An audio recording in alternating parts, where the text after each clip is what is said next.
ਕਿ ਜਿਹੜੀਆਂ applications pool 'ਚ ਪਈਆਂ ਨੇ ਉਹਨਾਂ ਦੇ ਵਿੱਚੋਂ ਐਕਸਪ੍ਰੈਸ ਐਂਟਰੀ ਦੇ ਵਿੱਚ ਉਹ ਕੁਝ ਐਪਲੀਕੇਸ਼ਨਸ ਲੈਣਗੇ।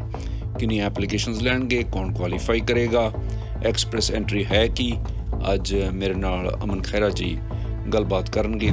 ਕਿ ਸਕੋਰ ਡਿਸਾਈਡ ਕਰਦੀ ਹੈ ਵੀ ਕਿੰਨੀਆਂ ਕੁ ਐਪਲੀਕੇਸ਼ਨਾਂ ਬੈਕਲੌਗ ਦੇ ਵਿੱਚ ਨੇ, ਔਰ ਉਸ ਤੋਂ ਇਲਾਵਾ ਇਹ ਵੀ ਡਿਸੀਜਨ ਲਿਆ ਜਾਂਦਾ ਵੀ ਜਿਹੜਾ ਕੈਪ ਹੈ ਉਹ ਕੀ ਰੱਖਿਆ ਹੋਇਆ। ਜਿਵੇਂ ਮਿਨਿਸਟਰ ਦੀ ਅਨਾਊਂਸਮੈਂਟ ਤਾਂ ਇਹੀ ਹੈ ਵੀ ਅਸੀਂ ਆਲ ਕੈਟਾਗਰੀ ਡਰਾਜ਼ ਹੈ ਜਿਵੇਂ ਟ੍ਰੈਡੀਸ਼ਨਲ ਤਰੀਕੇ ਨਾਲ ਨਿਕਲ ਰਹੇ ਸੀ ਉਸੇ ਤਰ੍ਹਾਂ ਅਸੀਂ ਕੰਟੀਨਿਊ ਕਰਾਂਗੇ।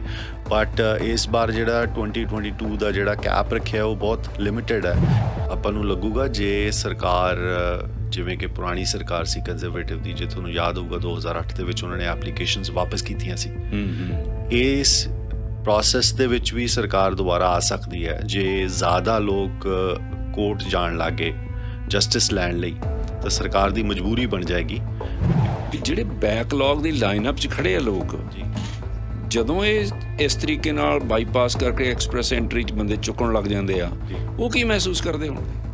ਉਹ ਨਹੀਂ ਇਤਰਾਜ਼ ਕਰਦੇ ਸਰਕਾਰ ਦੇ ਉੱਤੇ? ਕੀ ਸਰਕਾਰ ਉਹਨਾਂ ਨਾਲ ਬੇਇਨਸਾਫੀ ਨਹੀਂ ਕਰ ਰਹੀ? ਤੁਸੀਂ ਸ਼ਾਮਿਲ ਹੋ ਦ ਹਰਜਿੰਦਰ ਥਿੰਦ ਸ਼ੋਅ ਵਿੱਚ। ਕੈਨੇਡਾ ਦੀ ਇਮੀਗ੍ਰੇਸ਼ਨ ਲਈ ਦੁਨੀਆ ਭਰ ਤੋਂ ਲੋਕ ਇੱਥੇ ਆ ਕੇ ਰਹਿਣਾ ਚਾਹੁੰਦੇ ਨੇ, ਔਰ ਕੈਨੇਡਾ ਦਾ ਰੈਪੂਟੇਸ਼ਨ ਇਹੋ ਜਿਹਾ ਰਿਹਾ ਕਿ ਸੰਸਾਰ ਭਰ ਦੇ ਲੋਕ ਇੱਥੇ ਆਲਰੇਡੀ ਰਹਿ ਵੀ ਰਹੇ ਨੇ ਅਤੇ ਹੋਰ ਆਉਣਾ ਚਾਹੁੰਦੇ ਹਨ। ਉਹਨਾਂ ਆਉਣ ਵਾਲਿਆਂ ਲਈ ਵੱਖ-ਵੱਖ ਤਰੀਕੇ ਨੇ, ਵੱਖ-ਵੱਖ ਕੈਟਾਗਰੀਜ਼ ਨੇ। ਸੋ ਇੱਕ ਜਿਹੜੀ ਹੁਣ ਲੇਟਲੀ ਗੱਲਬਾਤ ਚੱਲੀ ਹੈ ਕਿ ਜਿੰਨੀਆਂ ਵੀ ਜਿਹੜੇ ਲੋਕ ਇੱਥੇ ਰਹਿ ਰਹੇ ਨੇ, ਭਾਵੇਂ ਉਹ ਵਰਕ ਪਰਮਿਟ 'ਤੇ ਆਏ ਨੇ ਜਾਂ ਕਿਸੇ ਹੋਰ ਤਰੀਕੇ ਨਾਲ ਆਏ ਹੋਏ ਨੇ, ਉਹਨਾਂ ਲਈ ਸਮੇਂ-ਸਮੇਂ ਸਿਰ ਇਮੀਗ੍ਰੇਸ਼ਨ ਡਿਪਾਰਟਮੈਂਟ ਇੱਕ ਐਕਸਪ੍ਰੈਸ ਐਂਟਰੀ ਖੋਲ੍ਹਦੇ ਨੇ। ਕਈ ਕਿਸਮ ਦੀਆਂ ਐਂਟਰੀਜ਼ ਨੇ, ਉਹਨਾਂ 'ਚ ਇੱਕ ਐਕਸਪ੍ਰੈਸ ਐਂਟਰੀ ਹੈ। ਹੁਣ ਲੇਟਲੀ ਜਿਹੜੀ ਕੈਨੇਡਾ ਦੀ ਸਰਕਾਰ ਨੇ, ਇਮੀਗ੍ਰੇਸ਼ਨ ਡਿਪਾਰਟਮੈਂਟ ਨੇ ਐਲਾਨ ਕੀਤਾ ਕਿ ਜਿਹੜੀਆਂ ਐਪਲੀਕੇਸ਼ਨਸ ਪੂਲ 'ਚ ਪਈਆਂ ਨੇ ਉਹਨਾਂ ਦੇ ਵਿੱਚੋਂ ਐਕਸਪ੍ਰੈਸ ਐਂਟਰੀ ਦੇ ਵਿੱਚ ਉਹ ਕੁਝ ਐਪਲੀਕੇਸ਼ਨਸ ਲੈਣਗੇ। ਕਿੰਨੀਆਂ ਐਪਲੀਕੇਸ਼ਨਸ ਲੈਣਗੇ, ਕੌਣ ਕੁਆਲੀਫਾਈ ਕਰੇਗਾ, ਐਕਸਪ੍ਰੈਸ ਐਂਟਰੀ ਹੈ ਕੀ? ਅੱਜ ਮੇਰੇ ਨਾਲ ਅਮਨ ਖਹਿਰਾ ਜੀ ਗੱਲਬਾਤ ਕਰਨਗੇ ਅਤੇ ਦੱਸਣਗੇ ਕਿ ਇਹ ਸਾਰਾ ਸਿਲਸਿਲਾ ਕਿਵੇਂ ਚੱਲਦਾ ਹੈ ਅਤੇ ਇਸ ਐਲਾਨ ਦਾ ਕੀ ਮਤਲਬ ਹੈ। ਜੀ ਆਇਆਂ ਨੂੰ ਜੀ, ਤੁਹਾਡਾ ਬਹੁਤ ਬਹੁਤ ਸਵਾਗਤ ਹੈ। Thank you so much Thind ਸਾਹਿਬ, ਔਰ ਤੁਹਾਡੇ ਸਾਰੇ ਲਿਸਨਰਸ ਨੂੰ ਮੇਰੇ ਵੱਲੋਂ ਪਿਆਰ ਭਰੀ ਸਤਿ ਸ੍ਰੀ ਅਕਾਲ, ਨਮਸਕਾਰ ਅਤੇ ਅਦਾਵਰ ਸੀ। ਜੀ ਆਇਆਂ ਨੂੰ ਜੀ। ਸਾਨੂੰ ਸਭ ਤੋਂ ਪਹਿਲਾਂ ਤਾਂ ਇਹ ਦੱਸੋ ਵੀ ਇਹ ਐਕਸਪ੍ਰੈਸ ਐਂਟਰੀ ਦਾ ਜਿਹੜੀ ਗੱਲ ਚੱਲੀ ਆ, ਕਈ ਲੋਕ ਬਹੁਤ ਐਕਸਾਈਟਡ ਨੇ, ਇਹ ਕਿੰਨੀ ਕਿਸਮ ਦੀ ਐਂਟਰੀ ਆ? ਐਕਸਪ੍ਰੈਸ ਐਂਟਰੀ ਦਾ ਕੀ ਮਤਲਬ ਆ? ਸੀ ਐਕਸਪ੍ਰੈਸ ਐਂਟਰੀ ਦਾ ਭਾਈ ਜੀ ਨਾਮ ਤੋਂ ਮਤਲਬ ਹੈ ਵੀ ਇੱਕ ਫਾਸਟ ਇਮੀਗ੍ਰੇਸ਼ਨ ਪ੍ਰੋਸੈਸਿੰਗ ਟੂਲ ਬਣਾਇਆ ਸੀ ਸਰਕਾਰ ਨੇ, ਜਿਹਦੇ ਵਿੱਚ 3 ਕੈਟੇਗਰੀਜ਼ ਨੂੰ ਮਰਜ ਕੀਤਾ ਸੀ। ਜਿਹਦੇ ਵਿੱਚ ਫੈਡਰਲ ਸਕਿਲਡ ਵਰਕਰ ਕਲਾਸ, ਜਿਹੜੀ ਕਿ ਬਹੁਤ ਪੁਰਾਣੇ ਸਮੇਂ ਤੋਂ ਚੱਲਦੀ ਆ ਰਹੀ ਹੈ, ਜਦੋਂ ਤਾਂ ਐਕਟ ਬਣਿਆ 1972, ਉਹ ਤੋਂ ਪਹਿਲਾਂ ਵੀ 1967 'ਚ ਸਭ ਤੋਂ ਪਹਿਲਾਂ ਇਹ ਕੈਟਾਗਰੀ ਸਰਕਾਰ ਨੇ ਲਾਂਚ ਕੀਤੀ ਸੀਗੀ। ਤਾਂ ਉਦੋਂ ਤੋਂ ਇਹ ਪ੍ਰੋਗਰਾਮ ਸਕਸੈਸਫੁਲੀ ਚੱਲ ਰਿਹਾ, ਜਿਹਦੇ ਵਿੱਚ ਲੱਖਾਂ ਹੀ ਜਿਹੜੇ ਸਕਿਲਡ ਵਰਕਰਸ ਨੇ ਕੈਨੇਡਾ ਦੇ ਵਿੱਚ ਆਏ ਨੇ। ਔਰ ਇਸ ਤੋਂ ਇਲਾਵਾ ਜਿਹੜੀ federal skilled trade worker class ਹੈ, ਜਿਹੜੇ ਮੋਸਟਲੀ ਟ੍ਰੇਡਸਮੈਨ ਨੇ ਜਾਂ ਫਾਰਮਰਸ ਨੇ, ਉਹਨਾਂ ਕਿੱਤਿਆਂ ਨੂੰ ਬਿਲੋਂਗ ਕਰਦੇ ਨੇ, ਜਿਹੜੇ ਉਸ ਜਿਹੜੀ ਟ੍ਰੇਡਸ ਦੀ ਲਿਸਟ ਹੈ ਉਹ ਇਹਦੇ ਵਿੱਚ ਇਨਵਾਈਟਡ ਹੋ ਸਕਦੇ ਨੇ, ਆਪਣੀ ਐਪਲੀਕੇਸ਼ਨ ਜਿਹੜੀ ਹੈ ਉਹ ਫਾਈਲ ਕਰ ਸਕਦੇ ਨੇ। ਇਸ ਤੋਂ ਇਲਾਵਾ ਜਿਹੜੀ ਕੈਨੇਡੀਅਨ ਐਕਸਪੀਰੀਅੰਸ ਕਲਾਸ ਹੈ, ਜਿਹੜੀ ਸਪੈਸੀਫਿਕਲੀ ਟਾਰਗੇਟ ਕਰਦੀ ਹੈ ਜਿਹੜੇ ਸਟੂਡੈਂਟਸ ਜਾਂ ਜਿਹੜੇ ਫੋਰਨ ਨੈਸ਼ਨਲਸ ਕੈਨੇਡਾ ਦੇ ਵਿੱਚ 1 ਸਾਲ ਦਾ ਐਕਸਪੀਰੀਅੰਸ ਗੇਨ ਕਰ ਲੈਂਦੇ ਨੇ, ਉਹਨਾਂ ਨੂੰ ਇਸ ਪਰਟੀਕੂਲਰ ਪ੍ਰੋਸੈਸਿੰਗ ਟੂਲ ਦੇ ਵਿੱਚ ਇਨਵਾਈਟ ਕੀਤਾ ਜਾ ਸਕਦਾ ਜਾਂ ਐਪਲੀਕੇਸ਼ਨ ਦਾਇਰ ਕੀਤੀ ਜਾ ਸਕਦੀ। ਉਸ ਤੋਂ ਬਾਅਦ ਜੇ ਉਹਨਾਂ ਦੇ ਜਿਹੜੇ ਕੰਪਰੀਹੈਂਸਿਵ ਰੈਂਕਿੰਗ ਸਿਸਟਮ ਹੈ, ਹਰ ਡਰਾਅ ਦੇ ਵਿੱਚ ਸਰਕਾਰ ਜਿਹੜੀ ਹੈ ਕੰਪਰੀਹੈਂਸਿਵ ਰੈਂਕਿੰਗ ਸਿਸਟਮ ਦੇ ਰਾਹੀਂ ਜਿਹੜਾ ਇੱਕ ਡਰਾਅ ਸਕੋਰ ਰਿਲੀਜ਼ ਕਰਦੀ ਹੈ। ਜਿਹੜੇ ਇੰਡੀਵਿਜੂਅਲਸ ਦਾ ਡਰਾਅ ਸਕੋਰ ਉਸ ਤੋਂ ਜ਼ਿਆਦਾ ਹੁੰਦਾ ਹੈ ਜਾਂ ਉਸ ਨੂੰ ਮੀਟ ਕਰਦਾ, ਉਹਨਾਂ ਨੂੰ ਇਨਵੀਟੇਸ਼ਨ ਆ ਜਾਂਦੀ ਹੈ, ਉਹ ਆਪਣੀ ਐਪਲੀਕੇਸ਼ਨ ਜਿਹੜੀ ਹੈ ਦਾਇਰ ਕਰ ਸਕਦੇ ਨੇ ਫਾਰਮਲੀ ਪਰਮਾਨੈਂਟ ਰੈਜ਼ੀਡੈਂਸੀ ਦੀ। ਜਿਹੜੇ ਇੰਡੀਵਿਜੂਅਲ ਦਾ ਡਰਾਅ ਦੇ ਵਿੱਚ ਨਾਮ ਨਹੀਂ ਆਉਂਦਾ ਜਾਂ ਸਕੋਰ ਜਿਹੜਾ ਉਹ ਲੋਅ ਰਹਿ ਜਾਂਦਾ, ਉਹ ਫਿਰ ਪੂਲ ਦੇ ਵਿੱਚ ਹੀ ਰਹਿੰਦੇ ਨੇ 1 ਸਾਲ ਦੇ ਪੀਰੀਅਡ ਦੇ ਦੌਰਾਨ। ਉਸ ਤੋਂ ਬਾਅਦ ਉਹ ਆਪਣੀ ਜੇ ਰਿਨਿਊ ਕਰਨਾ ਚਾਹੁੰਦੇ ਆ ਤਾਂ ਰਿਨਿਊ ਕਰ ਸਕਦੇ ਨੇ, ਜੇ ਉਹ ਪਾਰਟੀਸਪੇਟ ਨਹੀਂ ਕਰਨਾ ਚਾਹੁੰਦੇ ਤਾਂ ਫਿਰ ਉਹ ਦੁਬਾਰਾ ਐਪਲੀਕੇਸ਼ਨ ਨਹੀਂ ਦਾਇਰ ਕਰਦੇ। ਸੋ ਇਸ ਵਕਤ ਤਕਰੀਬਨ 2,25,000 ਐਪਲੀਕੇਸ਼ਨਾਂ ਪੂਲ ਦੇ ਵਿੱਚ ਨੇ। ਸੋ ਇਸ ਦਾ ਮਤਲਬ ਹੈ ਜਿਹੜੀ ਸਰਕਾਰ ਨੇ ਡਰਾਅ ਕੱਢਿਆ ਜੁਲਾਈ 6 ਨੂੰ ਉਹਦਾ ਸਿਗਨੀਫਿਕੈਂਸ ਜਾਂ ਉਹਦੀ ਨਿਊਜ਼ ਐਡੀ ਬੜੀ ਤਾਂ ਬਣੀ ਹੋਈ ਹੈ ਬਿਕੋਜ਼ ਇਹ ਤੋਂ ਪਹਿਲਾਂ ਸਰਕਾਰ ਨੇ ਜਿਹੜਾ ਲਾਸਟ ਡਰਾ ਕੱਢਿਆ ਸੀ ਫੈਡਰਲ ਸਕਿਲਡ ਵਰਕਰ ਦਾ, ਉਹ 18 ਕੁ ਮਹੀਨੇ ਪਹਿਲਾਂ ਕੱਢਿਆ ਸੀ, ਤਕਰੀਬਨ ਦਸੰਬਰ 2020 ਦੇ ਵਿੱਚ ਕੱਢਿਆ ਸੀ। ਉਸ ਤੋਂ ਬਾਅਦ ਇਹ ਡਰਾ ਜਿਹੜਾ ਨਹੀਂ ਨਿਕਲਿਆ। ਇਸੇ ਤਰ੍ਹਾਂ ਜਿਹੜੀ ਕਿੰਨੇ ਦਾ ਡਰਾ ਸੀ, ਕਿੰਨੇ ਲੋਕ ਚੁੱਕੇ ਉਹਨਾਂ ਨੇ, ਐਪਲੀਕੇਸ਼ਨ ਕਿੰਨੀਆਂ ਲਈਆਂ ਉਹ 'ਚ? ਸੀ ਮੈਨੂੰ ਐਗਜ਼ੈਕਟ ਨੰਬਰਸ ਨਹੀਂ ਯਾਦ ਹੋਣਗੇ ਵੀ ਦਸੰਬਰ ਲੱਖਾਂ 'ਚ ਨੇ ਜਾਂ ਕੁਝ ਸੈਂਕੜੇ ਹੀ ਲੈਂਦੇ ਆ? ਨਹੀਂ, ਜਿਹੜੀ ਐਪਲੀਕੇਸ਼ਨ ਇਸ ਵਾਰ ਕੱਢੇ ਆ ਉਹ ਤਾਂ 1500 ਹੀ ਪਿਕ ਹੋਏ ਨੇ ਕਿਉਂਕਿ ਡਰਾ ਦਾ ਸਕੋਰ ਕਾਫੀ ਹਾਈ ਰੱਖਿਆ ਸੀ ਸਰਕਾਰ ਨੇ। ਜਿਹੜਾ ਹੁਣ 6 ਜੁਲਾਈ ਨੂੰ ਜੀ, ਇਹ ਸਕੋਰ ਕਿਵੇਂ ਡਿਸਾਈਡ ਹੁੰਦਾ ਜੀ? ਸਕੋਰ ਡਿਸਾਈਡ ਕਰਦੇ ਆ ਵੀ ਕਿੰਨੀਆਂ ਕੁ ਐਪਲੀਕੇਸ਼ਨਾਂ ਬੈਕਲੌਗ ਦੇ ਵਿੱਚ ਨੇ, ਔਰ ਉਸ ਤੋਂ ਇਲਾਵਾ ਇਹ ਵੀ ਡਿਸੀਜਨ ਲਿਆ ਜਾਂਦਾ ਵੀ ਜਿਹੜਾ ਕੈਪ ਹੈ ਉਹ ਕੀ ਰੱਖਿਆ ਹੋਇਆ। ਜਿਵੇਂ ਇਸ ਸਾਲ ਜਿਹੜਾ 2022 ਦਾ ਜਿਹੜਾ ਓਵਰਆਲ ਇਮੀਗ੍ਰੇਸ਼ਨ ਕੈਪ ਹੈ ਉਹ ਤਾਂ ਬਹੁਤ ਹਾਈ ਹੈ, ਉਹ ਤਾਂ 4 ਲੱਖ ਪਲੱਸ ਹੈ, ਤਕਰੀਬਨ 4,30,000 ਤੋਂ ਵੀ ਪਲੱਸ ਹੈ। ਨਹੀਂ, ਜਿਹੜਾ ਸਕੋਰ ਆ ਕਿਸੇ ਦਾ 4.5 ਆ, ਕਿਸੇ ਦਾ 6.7 ਆ, ਉਹ ਇਹ ਕਿਵੇਂ ਡਿਸਾਈਡ ਕਰਦੇ ਆ ਜੀ? ਸਕੋਰ ਜਿਹੜਾ ਡਿਸੀਜਨ ਲਏ ਜਾਂਦੇ ਨੇ ਕਈ ਫੈਕਟਰਸ ਤੇ ਲਏ ਜਾਂਦੇ ਨੇ। ਕਿਹੜੇ ਫੈਕਟਰ? ਉਹ ਫੈਕਟਰ ਸਭ ਤੋਂ ਇੰਪੋਰਟੈਂਟ ਹੈਗਾ ਵੀ ਕਿੰਨੀਆਂ ਐਪਲੀਕੇਸ਼ਨ, ਸਭ ਤੋਂ ਪਹਿਲਾਂ ਤਾਂ ਇਹ ਹੈਗਾ ਵੀ ਕਿੰਨੇ ਇਮੀਗ੍ਰੈਂਟ ਸਾਨੂੰ ਚਾਹੀਦੇ ਨੇ, ਨੰਬਰ 1 ਸਭ ਤੋਂ ਵੱਡਾ ਕੁਐਸਚਨ ਇਹ ਹੁੰਦਾ, ਔਰ ਕਿੰਨੇ ਜਿਹੜੀ ਇਨਵੀਟੇਸ਼ਨਸ ਜਾਰੀ ਹੋ ਚੁੱਕੀਆਂ ਨੇ। ਜੇ ਇਨਵੀਟੇਸ਼ਨਸ ਬਹੁਤ ਜ਼ਿਆਦਾ ਜਾਰੀ ਹੋ ਚੁੱਕੇ ਨੇ ਇਟ ਮੀਨਸ ਜਿਹੜਾ ਸਕੋਰ ਹੈ ਉਹ ਟ੍ਰੈਡੀਸ਼ਨਲੀ ਹਾਈ ਜਾਏਗਾ ਬਿਕੋਜ਼ ਉਹਨੇ ਨੰਬਰ ਆਫ ਜਿਹੜੇ ਐਪਲੀਕੈਂਟਸ ਨੂੰ ਘੱਟ ਚਾਹੀਦੇ ਨੇ, ਕਿਉਂਕਿ ਐਪਲੀਕੇਸ਼ਨ ਤੁਹਾਡੀ ਪਰਮਨੈਂਟ ਰੈਜ਼ੀਡੈਂਸੀ ਦੀ ਪ੍ਰੋਸੈਸ ਤਾਂ ਹੀ ਹੋਏਗੀ ਜੇ ਤੁਸੀਂ ਇਹ ਪੂਲ ਤੋਂ ਬਾਹਰ ਆਓਗੇ। ਜੇ ਤੁਸੀਂ ਪੂਲ ਤੋਂ ਬਾਹਰ ਨਹੀਂ ਆਏ ਤਾਂ ਤੁਹਾਡੀ ਐਪਲੀਕੇਸ਼ਨ ਪ੍ਰੋਸੈਸ ਨਹੀਂ ਹੋਏਗੀ। ਸੋ ਉਸ ਪਰਸਨ ਦੀ ਪਰਸਨਲ ਕੁਆਲੀਫਿਕੇਸ਼ਨ ਨਹੀਂ ਡਿਸਾਈਡ ਕਰਦੀ ਸਕੋਰ, ਕਿ ਉਹ ਕਿੰਨਾ ਪੜ੍ਹਿਆ ਹੋਇਆ, ਉਹਦੀ ਸਿਹਤ ਕਿਹੋ ਜਿਹੀ ਆ, ਉਹਦੇ ਬਲੱਡ ਰਿਲੇਸ਼ਨ ਕੀ ਆ, ਇਹ ਨਹੀਂ ਡਿਸਾਈਡ ਕਰਦਾ ਸਕੋਰ। ਨੋ ਥੋੜਾ ਜਿਹੜਾ ਸਵਾਲ ਸੀਗਾ ਉਹ ਸੀਗਾ ਵੀ ਕਿਹੜੇ ਫੈਕਟਰਸ ਤੇ ਡਿਸਾਈਡ ਹੁੰਦਾ ਵੀ ਅਸੀਂ ਕਿੰਨਾ ਸਕੋਰ ਦਾ ਜਿਹੜਾ CRS ਉਹਦਾ ਲੈਵਲ ਕੀ ਰੱਖਣਾ। ਉਹ ਜਿਹੜੇ ਇੱਕ ਐਡਮਿਨਿਸਟ੍ਰੇਟਿਵ ਡਿਸੀਜਨ ਹੈ ਜਿਹੜੇ ਉਹ ਫੈਕਟਰਸ ਤੇ ਲਿਆ ਜਾਂਦਾ। ਬਟ ਯੈਸ, ਜਿਹੜਾ ਉਹ ਸਕੋਰ ਕਿਸ ਤਰ੍ਹਾਂ ਬਣਦਾ ਇੰਡੀਵਿਜੂਅਲ ਦਾ, ਜੀ ਉਹ ਜਿਹੜਾ ਉਹ 'ਚ ਬਿਲਕੁਲ ਏਜ ਇੱਕ ਬਹੁਤ ਬੜਾ ਫੈਕਟਰ ਹੈ। ਉਸ ਤੋਂ ਬਾਅਦ ਐਜੂਕੇਸ਼ਨ ਫੈਕਟਰ ਹੈ, ਉਸ ਤੋਂ ਬਾਅਦ ਤੁਹਾਡੇ ਸਪਾਊਸ ਦੀ ਐਜੂਕੇਸ਼ਨ ਹੈ, ਤੁਹਾਡੀ ਲੈਂਗੁਏਜ ਪ੍ਰੋਫੀਸ਼ੀਐਂਸੀ ਹੈ ਜਿਹਦੇ ਵਿੱਚ ਇੰਗਲਿਸ਼ ਜਾਂ ਫਰੈਂਚ ਜੇ ਤੁਹਾਨੂੰ ਆਉਂਦੀ ਹੈ ਡਿਫਰੈਂਟ ਸਕੋਰ ਤੁਸੀਂ ਹਾਸਲ ਕਰ ਸਕਦੇ ਹੋ। ਤੁਹਾਡੀ ਇੰਪਲੋਇਮੈਂਟ ਜੇ ਕੈਨੇਡਾ ਦੇ ਵਿੱਚ ਹੈਗੀ ਹੈ, ਆਲਰੇਡੀ ਤੁਹਾਡੀ ਇੰਪਲੋਇਮੈਂਟ ਜਿਹੜੀ ਹੈ ਕੈਨੇਡਾ ਦੇ ਵਿੱਚ ਕਨਫਰਮ ਹੋ ਚੁੱਕੀ ਹੈ ਤਾਂ ਫਿਰ ਤੁਹਾਨੂੰ ਉਹਦੇ ਵੀ ਪੁਆਇੰਟਸ ਮਿਲਦੇ ਨੇ। ਜੇ ਤੁਸੀਂ ਨੋਮੀਨੇਸ਼ਨ ਹਾਸਲ ਕਰ ਚੁੱਕੇ ਹੋ ਉਹਦੇ ਵੀ ਤੁਹਾਨੂੰ ਬਹੁਤ ਜ਼ਿਆਦਾ ਪੁਆਇੰਟਸ ਮਿਲਦੇ ਨੇ ਜਿਹੜਾ ਕਿ ਤੁਹਾਡਾ ਸਕੋਰ ਜਿਹੜਾ ਇਨਹਾਂਸ ਕਰ ਸਕਦੇ ਨੇ, ਵਧਾ ਸਕਦੇ ਨੇ। ਇਸ ਤੋਂ ਇਲਾਵਾ ਤੁਹਾਡਾ ਕੈਨੇਡਾ 'ਚ ਰਿਸ਼ਤੇਦਾਰ ਹੋਣਾ ਤੁਹਾਡੇ ਪੁਆਇੰਟਸ ਵਧਾ ਸਕਦਾ।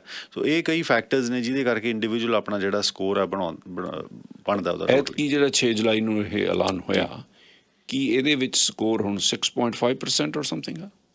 ਨਹੀਂ, ਇਸ ਵਾਰ ਜਿਹੜਾ ਟੋਟਲ CRS ਜਿਹੜਾ ਸਕੋਰ ਆਇਆ ਉਹ ਹੈਗਾ 557 ਵਿਚ ਇਜ਼ ਵੈਰੀ ਹਾਈ, ਜਿਹਦੇ ਵਿੱਚ ਸਿਰਫ ਜਿਹੜੀ ਸਿਲੈਕਸ਼ਨ ਹੋਈ ਉਹ 1500 ਬੰਦੇ ਦੀ ਹੋਈ ਸਿਲੈਕਸ਼ਨ ਹੋਈ ਹੈ, ਹੋ ਚੁੱਕੀ ਉਹਨਾਂ ਦੀ ਹੋ ਚੁੱਕੀ, ਉਹਨਾਂ ਨੂੰ ਇਨਵੀਟੇਸ਼ਨ ਜਾਰੀ ਹੋ ਚੁੱਕੇ ਨੇ। ਬਟ ਸਰਕਾਰ ਨੇ ਜਿਹੜਾ ਨੰਬਰ ਹੈ ਇਸ ਲਈ ਵੱਡਾ ਨਹੀਂ ਕੀਤਾ ਬਿਕੋਜ਼ ਸਰਕਾਰ ਜਿਹੜਾ ਇੱਕ ਬਿੱਲ ਹੈਗਾ ਉਹ 'ਤੇ ਰਿਲਾਈ ਕਰ ਰਹੀ ਹੈ, ਜਿਹੜਾ ਕਿ ਆਪਾਂ ਲਾਸਟ ਟਾਈਮ ਵੀ ਸ਼ਾਇਦ ਗੱਲ ਕੀਤੀ ਸੀ, ਜਿਹੜਾ ਬਜਟ ਦੇ ਵਿੱਚ ਉਹਨਾਂ ਨੇ ਪੇਸ਼ ਕੀਤਾ ਸੀ, ਜਿਹਦੇ ਵਿੱਚ ਐਕਸਪ੍ਰੈਸ ਐਂਟਰੀ ਦਾ ਜਿਹੜਾ ਸਿਲੈਕਸ਼ਨ ਕ੍ਰਾਈਟੀਰੀਆ ਉਹਨੂੰ ਓਵਰਹਾਲ ਕੀਤਾ ਜਾਏਗਾ। ਹੁਣ ਮਿਨਿਸਟਰ ਕੋਲ ਜਿਹੜੇ ਅਧਿਕਾਰ ਨੇ ਬੜੇ ਲਿਮਿਟਡ ਨੇ ਜਦੋਂ ਵੀ ਉਹ ਕਿਸੇ ਇੰਡੀਵਿਜੂਅਲ ਨੂੰ ਸਿਲੈਕਟ ਕਰਦਾ ਪੂਲ ਦੇ ਵਿੱਚ, ਜਿਹਦੇ ਵਿੱਚ ਉਹ ਸਿਰਫ ਕੈਟੇਗਰੀ ਸਿਲੈਕਟ ਕਰ ਸਕਦਾ ਇੰਡੀਵਿਜੂਅਲ ਦੀ, ਜਿਹਦੇ ਕਰਕੇ ਚੈਰੀ ਪਿਕਿੰਗ ਹੋ ਸਕਦੀ ਹੈ, ਜਾਂ ਇੰਡੀਵਿਜੂਅਲ ਦਾ ਜਿਹੜਾ CRS ਸਕੋਰ ਹੈ ਉਹਦੇ ਵਿੱਚ ਹੀ ਚੈਰੀ ਪਿਕਿੰਗ ਹੋ ਸਕਦੀ ਹੈ। ਜਿਹੜਾ ਨਵਾਂ ਸਿਸਟਮ ਲਿਆਂਦਾ ਜਾ ਰਿਹਾ, ਇੰਟਰੋਡਿਊਸ ਕੀਤਾ ਜਾ ਰਿਹਾ, ਉਹ ਹੋਏਗਾ ਆਕਿਊਪੇਸ਼ਨ ਸਪੈਸੀਫਿਕ ਹੋ ਜਾਏਗਾ ਜਿਹੜੀ ਸਿਲੈਕਸ਼ਨ ਹੈ। ਤਾਂ ਮਿਨਿਸਟਰ ਕੋਲ ਹੋਰ ਵੱਧ ਅਧਿਕਾਰ ਹੋਣਗੇ ਉਹ ਕਿਹੜੀ ਆਕਿਊਪੇਸ਼ਨ ਨੂੰ ਸਿਲੈਕਟ ਕਰਨਾ ਚਾਹੁੰਦਾ ਹੈ। ਈਵਨ ਦੋ ਇੰਡੀਵਿਜੂਅਲ ਦਾ ਜਿਹੜਾ CRS ਸਕੋਰ ਆ ਉਹ ਲੋ ਹੋਏਗਾ, ਪਰ ਜੇ ਉਹਨਾਂ ਦੀ ਆਕਿਊਪੇਸ਼ਨ ਉਸ ਕ੍ਰਾਈਟੀਰੀਆ ਨੂੰ ਮੀਟ ਕਰਦੀ ਹੈ ਤਾਂ ਉਹ ਕੈਨੇਡਾ ਦੇ ਵਿੱਚ ਦਾਖਲ ਹੋ ਜਾਣਗੇ, ਉਹ ਬਾਈਪਾਸ ਕਰ ਜਾਣਗੇ ਜਿਹੜੇ ਹੋਰ ਹਾਈ ਸਕੋਰਿੰਗ ਇੰਡੀਵਿਜੂਅਲਸ ਨੇ। ਇਸ ਤੋਂ ਇਲਾਵਾ ਲੈਂਗੁਏਜ ਪ੍ਰੋਫੀਸ਼ੈਂਸੀ ਦੇਖੀ ਜਾਏਗੀ ਔਰ ਖਾਸ ਕਰਕੇ ਟਾਰਗੇਟ ਕੀਤਾ ਜਾਏਗਾ ਜਿਹੜੀ ਫਰੈਂਕੋਫੋਨ ਕਮਿਊਨਿਟੀ ਹੈ, ਜਿਹੜੇ ਫਰੈਂਚ ਲੈਂਗੁਏਜ ਦੇ ਡੇਲੀ ਯੂਜ਼ਰਸ ਨੇ, ਉਹਨਾਂ ਨੂੰ ਟਾਰਗੇਟ ਕੀਤਾ ਜਾਏਗਾ, ਉਹਨਾਂ ਨੂੰ ਸਿੱਧਾ ਐਡਵਾਂਟੇਜ ਮਿਲੇਗਾ। ਸੋ ਇਸ ਵਾਰੀ ਪੂਲ 'ਚੋਂ ਉਹਨਾਂ ਨੇ 1500 ਐਪਲੀਕੇਸ਼ਨ ਚੁੱਕ ਲਈਆਂ ਨੇ ਜੀ, ਹੋਰ ਵੀ ਚੁੱਕਣਗੇ ਕਿ ਦੈਟਸ ਇਟ? ਨਹੀਂ, ਡਰਾਜ਼ ਤਾਂ ਹਰ ਮਹੀਨੇ ਹੀ ਟ੍ਰੈਡੀਸ਼ਨਲ ਤੌਰ 'ਤੇ ਆਉਂਦੇ ਹੁੰਦੇ ਸੀ ਪਹਿਲਾਂ, ਜਿਹੜੇ ਡਰਾਜ਼ ਨਿਕਲਦੇ ਕਾਫੀ ਦੇਰ ਬਾਅਦ ਆਇਆ ਜੀ ਬਿਲਕੁਲ ਉਹ PNP ਫੋਕਸਡ ਰਹੇ ਹੈ। ਹੁਣ ਜਿਹੜਾ ਉਹ ਆਲ ਕੈਟਾਗਰੀ ਡਰਾਜ਼ ਨੇ, ਮਿਨਿਸਟਰ ਦੀ ਅਨਾਊਂਸਮੈਂਟ ਤਾਂ ਇਹ ਹੈ ਵੀ ਅਸੀਂ ਆਲ ਕੈਟਾਗਰੀ ਡਰਾਜ਼ ਹੈ ਜਿਵੇਂ ਟ੍ਰੈਡੀਸ਼ਨਲ ਤਰੀਕੇ ਨਾਲ ਨਿਕਲ ਰਹੇ ਸੀ ਉਸੇ ਤਰ੍ਹਾਂ ਅਸੀਂ ਕੰਟੀਨਿਊ ਕਰਾਂਗੇ। ਬਟ ਇਸ ਵਾਰ ਜਿਹੜਾ 2022 ਦਾ ਜਿਹੜਾ ਕੈਪ ਰੱਖਿਆ ਉਹ ਬਹੁਤ ਲਿਮਿਟਡ ਹੈ, ਜਿਹਦੇ ਵਿੱਚ ਤਕਰੀਬਨ 56,000 ਐਪਲੀਕੇਸ਼ਨਸ ਜਾਂ ਨੋਮੀਨੇਸ਼ਨਸ ਮਿਲਣਗੀਆਂ, ਜਿਹੜਾ ਕਿ ਆਮ ਤੌਰ 'ਤੇ 1 ਲੱਖ ਪਲੱਸ ਹੁੰਦਾ ਸੀ ਐਕਸਪ੍ਰੈਸ ਐਂਟਰੀ ਦੇ ਜਿਹੜੇ ਡਰਾਅ ਸੀ। ਇਸ ਕਰਕੇ ਜਿਹੜੇ ਡਰਾਅਜ਼ ਨੇ ਉਹ ਬਹੁਤ ਹਾਈ ਰੈਂਕ 'ਤੇ ਨਿਕਲਣਗੇ। ਉਹਦਾ ਇੱਕ ਕਾਰਨ ਇਹ ਵੀ ਹੋ ਸਕਦਾ ਜਿਹੜਾ ਆਉਣ ਵਾਲਾ ਸਮਾਂ ਹੈ ਉਹਦੇ ਵਿੱਚ ਹੋ ਸਕਦਾ ਹੈ ਇੱਕ ਪੋਜੀਸ਼ਨਸ ਕ੍ਰੀਏਟ ਕੀਤੀਆਂ ਜਾਣ ਜਿਹੜੀਆਂ Tier 2 PR ਵਰਗਾ ਸਿਮਿਲਰ ਪ੍ਰੋਗਰਾਮ ਸਰਕਾਰ ਲਾਂਚ ਕਰ ਦੇ। ਇਹ ਵੀ ਇੱਕ ਪੋਸੀਬਿਲਿਟੀ ਹੈ ਜਿਹੜਾ ਨਹੀਂ ਉਹ ਤਾਂ ਠੀਕ ਹੈ ਪੋਸੀਬਿਲਿਟੀਜ਼। ਜੀ। ਹੁਣ ਇਸ ਵੇਲੇ ਸਪਸ਼ਟ ਸ਼ਬਦਾਂ ਦੇ ਵਿੱਚ ਦੱਸੋ ਵੀ 1500 ਉਹਨਾਂ ਨੇ ਐਪਲੀਕੇਸ਼ਨ ਚੁੱਕ ਲਈ ਹੈ ਪੂਲ 'ਚੋਂ, ਹੋਰ ਕਿੰਨੀਆਂ ਚੁੱਕ ਸਕਦੇ ਆ, ਚੱਕਣਗੇ ਕਿੰਨੀ ਦੇਰ ਤੱਕ ਇਹ ਰਹੇਗਾ? ਇਹ ਹਰ ਮਹੀਨੇ ਦੇ ਵਿੱਚ ਡਰਾਅ ਨਿਕਲੇਗਾ। ਅੱਛਾ ਜੀ। ਉਹ ਡਿਪੈਂਡ ਕਰੇਗਾ ਜਿਹੜੀਆਂ ਨੋਮੀਨੇਸ਼ਨਸ ਜਿਹੜੀਆਂ ਇਨਵੀਟੇਸ਼ਨਸ ਨੇ ਉਹ ਸਰਕਾਰ ਉਸ ਹਿਸਾਬ ਨਾਲ ਜਾਰੀ ਕਰਦੀ ਹੈ ਜਿਸ ਹਿਸਾਬ ਨਾਲ ਉਹਨਾਂ ਦਾ ਕੈਪ ਹੈ। ਜੇ ਕੈਪ ਉਹਨਾਂ ਦਾ ਵੱਡਾ ਹੈ, ਜਿਵੇਂ ਫੋਰ ਐਗਜ਼ਾਮਪਲ ਉਹਨਾਂ ਨੂੰ 1.5 ਲੱਖ ਇੰਡੀਵਿਜੂਅਲ ਚਾਹੀਦਾ, ਮੈਂ ਸਿਰਫ ਐਗਜ਼ਾਮਪਲ ਲੈ ਰਿਹਾ, ਤਾਂ ਉਹ ਜਿਹੜਾ ਸਕੋਰ ਹੈ ਉਹ ਘਟਾ ਕੇ ਰੱਖਣਗੇ। ਹੁਣ ਜਿਵੇਂ ਫੋਰ ਐਗਜ਼ਾਮਪਲ ਜੇ ਸਕੋਰ ਸਰਕਾਰ ਡਰੋਪ ਕਰ ਦਿੰਦੀ 557 ਦੀ ਬਜਾਏ 500 ਦੇ ਬਿਲੋ ਕਰ ਦਿੰਦੀ ਤਾਂ 58,000 ਐਪਲੀਕੇਸ਼ਨ ਸਿਲੈਕਟ ਹੋ ਜਾਣੇ ਸੀ। ਤਾਂ ਸਰਕਾਰ ਵਧਾਉਣ ਨਾਲ ਸਿਰਫ 1500 ਹੀ ਹੋਈ। ਸਿਰਫ 1500 ਹੀ ਹੋਈ ਹੈ ਬਿਕੋਜ਼ ਸਰਕਾਰ ਨੂੰ ਚਾਹੀਦੀ ਹੁੰਦੇ ਆ, ਕਿਉਂਕਿ ਬੈਕਲੌਗ ਵੀ ਜਿਹੜਾ 2.4 ਮਿਲੀਅਨ ਜਿਹੜਾ ਕ੍ਰਾਸ ਕਰ ਗਿਆ। ਸਰਕਾਰ ਇਹ ਕਮਿਟ ਕਰਦੀ ਹੋਈ। ਮੈਂ ਤੁਹਾਡੇ ਨਾਲ ਇਹ ਡਿਸਕਸ ਕਰਨਾ ਚਾਹੁੰਦਾ ਵੀ ਜਿਹੜੇ ਬੈਕਲੌਗ ਦੀ ਲਾਈਨਅਪ 'ਚ ਖੜੇ ਆ ਲੋਕ, ਜਦੋਂ ਇਹ ਇਸ ਤਰੀਕੇ ਨਾਲ ਬਾਈਪਾਸ ਕਰਕੇ ਐਕਸਪ੍ਰੈਸ ਐਂਟਰੀ 'ਚ ਬੰਦੇ ਚੁੱਕਣ ਲੱਗ ਜਾਂਦੇ ਆ, ਉਹ ਕੀ ਮਹਿਸੂਸ ਕਰਦੇ ਹੋਣਗੇ? ਉਹ ਨਹੀਂ ਇਤਰਾਜ਼ ਕਰਦੇ ਸਰਕਾਰ ਦੇ ਉੱਤੇ? ਕੀ ਸਰਕਾਰ ਉਹਨਾਂ ਨਾਲ ਬੇਇਨਸਾਫੀ ਨਹੀਂ ਕਰ ਰਹੀ? ਜੀ ਬਿਲਕੁਲ ਜ਼ਿਆਦਤੀ ਤਾਂ ਹੋ ਰਹੀ ਹੈ, ਉਹਨਾਂ ਨੂੰ ਵੇਟ ਕਰਨਾ ਪੈ ਰਿਹਾ। ਸਰਕਾਰ ਨੇ ਉਹਨਾਂ ਨੂੰ ਪ੍ਰੋਮਿਸ ਕੀਤਾ ਸੀ ਵੀ ਅਸੀਂ ਤੁਹਾਡੀ ਐਪਲੀਕੇਸ਼ਨ 6 ਮਹੀਨੇ ਦੇ ਵਿੱਚ ਪ੍ਰੋਸੈਸ ਕਰਾਂਗੇ, ਜਿਨ੍ਹਾਂ ਨੂੰ ਵੇਟ ਕਰਦੇ ਆਲਮੋਸਟ 1.5 ਤੋਂ 2 ਸਾਲ ਹੋ ਗਏ ਇੰਡੀਵਿਜੂਅਲਸ ਨੂੰ, ਹਾਲੇ ਉਹਨਾਂ ਦਾ ਕੋਈ ਡਿਸੀਜਨ ਨਹੀਂ ਹੋਇਆ। ਬਟ ਉਹਦੀ ਇੱਕ ਲੀਗਲ ਰੈਮੇਡੀ ਵੀ ਹੈਗੀ, ਉਹ ਰਿਟ ਆਫ ਮੈਂਡੇਮਸ ਫਾਈਲ ਕਰ ਸਕਦੇ ਨੇ ਕੋਰਟ ਦੇ ਵਿੱਚ ਜਾ ਕੇ, ਵਕੀਲ ਹਾਇਰ ਕਰਕੇ ਉਹ ਦਾਇਰ ਕੀਤੀ ਜਾ ਸਕਦੀ ਹੈ, ਜਿਹਦੇ ਕਰਕੇ ਸਰਕਾਰ ਮਜਬੂਰ ਹੋਏਗੀ ਉਹਦੀ ਐਪਲੀਕੇਸ਼ਨ ਪ੍ਰੋਸੈਸ ਕਰਨ ਲਈ, ਜੇ ਕੋਰਟ ਦੀਆਂ ਡਾਇਰੈਕਸ਼ਨਸ ਹੀ ਮਿਲ ਜਾਂਦੀਆਂ ਨੇ, ਜਿਹੜੇ ਕਿ ਇਹੋ ਜਿਹੇ ਕੇਸਿਸ ਦੇ ਵਿੱਚ ਮਿਲ ਜਾਂਦੀਆਂ ਨੇ। ਨਾਓ ਜ਼ਿਆਦਤੀ ਜਿਹੜਾ ਸ਼ਬਦ ਹੈ ਉਦੋਂ ਜ਼ਿਆਦਾ ਆਪਾਂ ਨੂੰ ਲੱਗੂਗਾ ਜੇ ਸਰਕਾਰ, ਜਿਵੇਂ ਕਿ ਪੁਰਾਣੀ ਸਰਕਾਰ ਸੀ ਕੰਜ਼ਰਵੇਟਿਵ ਦੀ, ਜੇ ਤੁਹਾਨੂੰ ਯਾਦ ਹੋਊਗਾ 2008 ਦੇ ਵਿੱਚ ਉਹਨਾਂ ਨੇ ਐਪਲੀਕੇਸ਼ਨਸ ਵਾਪਸ ਕੀਤੀਆਂ ਸੀ। ਇਸ ਪ੍ਰੋਸੈਸ ਦੇ ਵਿੱਚ ਵੀ ਸਰਕਾਰ ਦੁਬਾਰਾ ਆ ਸਕਦੀ ਹੈ ਜੇ ਜ਼ਿਆਦਾ ਲੋਕ ਕੋਰਟ ਜਾਣ ਲੱਗ ਗਏ ਜਸਟਿਸ ਲੈਣ ਲਈ, ਤਾਂ ਸਰਕਾਰ ਦੀ ਮਜਬੂਰੀ ਬਣ ਜਾਏਗੀ ਵੀ ਇਹੋ ਜਿਹਾ ਬਿੱਲ ਲਿਆਂਦਾ ਜਾਵੇ ਅਤੇ ਜਿਹੜੀਆਂ ਐਪਲੀਕੇਸ਼ਨਸ ਲੱਖਾਂ ਹੀ ਬੈਕਲੌਗ ਦੇ ਵਿੱਚ ਪਈਆਂ ਨੇ ਉਹਨਾਂ ਨੂੰ ਵਾਪਸ ਹੀ ਕਰਤਾ ਜਾਵੇ। ਇਹ ਵੀ ਪੋਸੀਬਿਲਿਟੀ ਹੈਗੀ ਹੈ। ਸੋ ਦੋ ਹੀ ਪੋਸੀਬਲ ਆਊਟਕਮ ਹੋ ਸਕਦੇ ਨੇ, ਜਾਂ ਤਾਂ ਸਰਕਾਰ ਉਹਨੂੰ ਜਲਦੀ ਪ੍ਰੋਸੈਸ ਕਰੇ, ਜਿਹੜਾ ਕਿ ਸਰਕਾਰ ਦੀ ਲਿਮਿਟੇਸ਼ਨ ਹੈ, ਕਿਉਂਕਿ ਇੰਨੀ ਐਪਲੀਕੇਸ਼ਨ ਸਰਕਾਰ ਨੇ ਇਨਵਾਈਟ ਕਰ ਲਈਆਂ ਜਿਹਦੇ ਕਰਕੇ ਸਿਸਟਮ ਜਿਹੜਾ ਉਹ ਫੇਲ ਹੋ ਗਿਆ, ਸਿਸਟਮੈਟਿਕਲੀ ਫੇਲ ਹੋ ਗਿਆ।